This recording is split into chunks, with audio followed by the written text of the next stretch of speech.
asking, all right, what's going on? Where is she going? Why is she not leaving? What's up? Why is she still on air? I was told that she was going to be the producer. She was going to be hired as a producer. Okay. Producers aren't on air though. So what's going on? Because we have a lot of producers up there already. They're not on air. What's going on? I've called and I've asked many times. That's what I got told. She's a producer. Oh, okay, cool.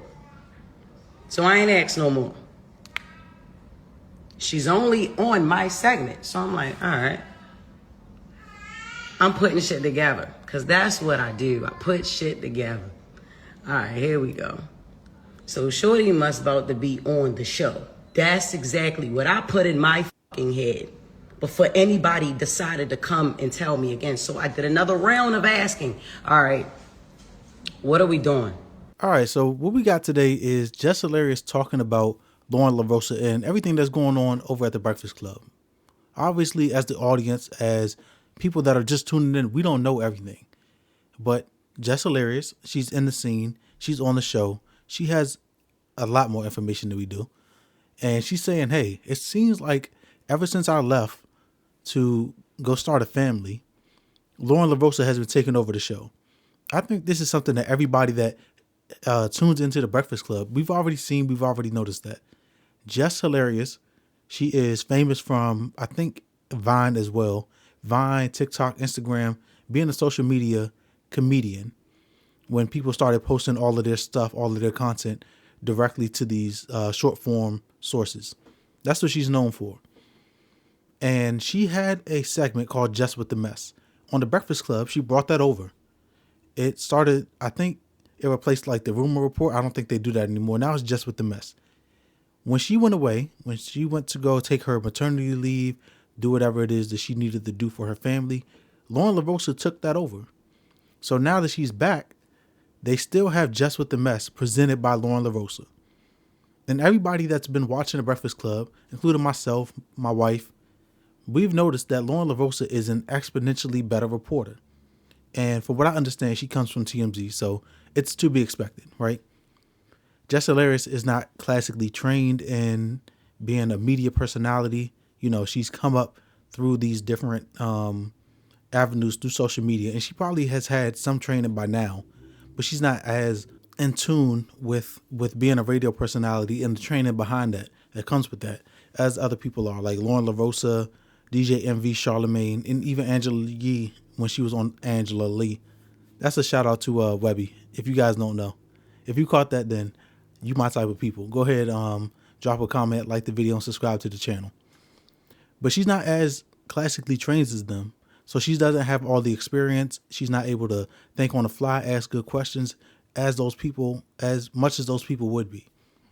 So since she doesn't have all that experience, since she's doesn't have that acumen that they have, people are seeing that Lauren LaRosa is a much better fit. I agree with that. My wife agreed with that. And you see that a lot in the comments. And it seems like there's tension between Lauren LaRosa and Jess Hilarious. On one hand, you have somebody that's like, hey, I appreciate you filling in for the time that I was gone. You know, there needs to be a female voice on this platform, not only for the training that you have, but for the perspective that you're going to give as a female.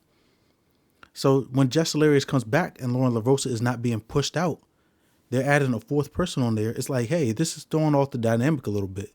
I'm supposed to be the one female voice on this platform, but you're getting the spotlight, not only doing the interviews, but also in my segment, in Jess's segment, Jess with the Mess.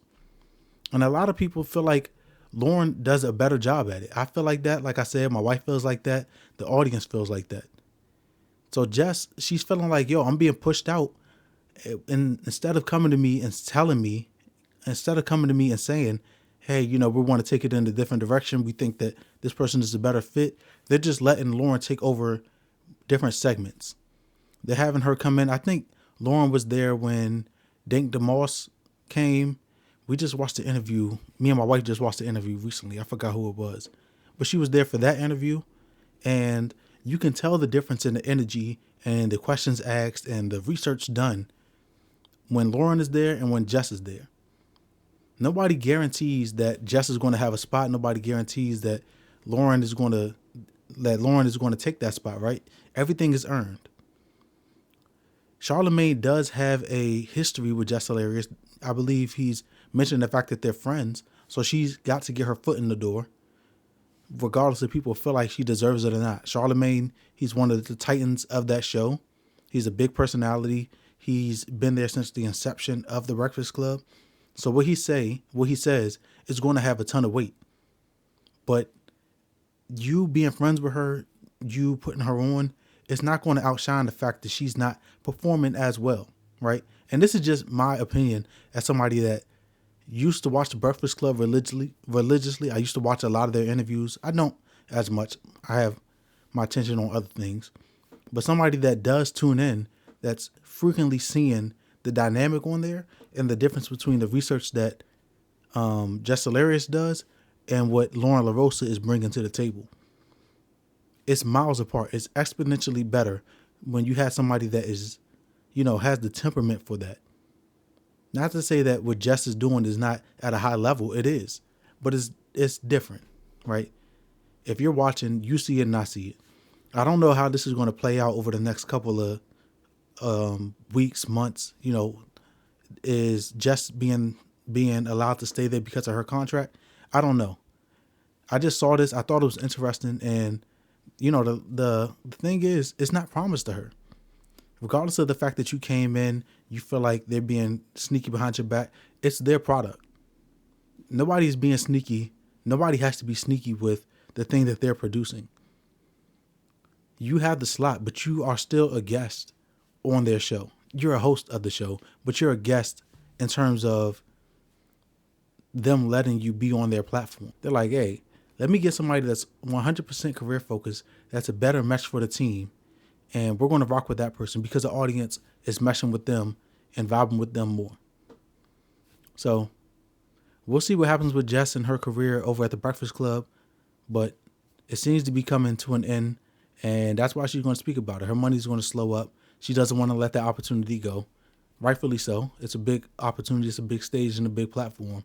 But she's being outshined by somebody that is a better fit on that platform. Those are my thoughts. If you like the video, subscribe to me back here for the next conversation. And if you have thoughts, let the world know. This is the place for discourse. Till next time. Peace.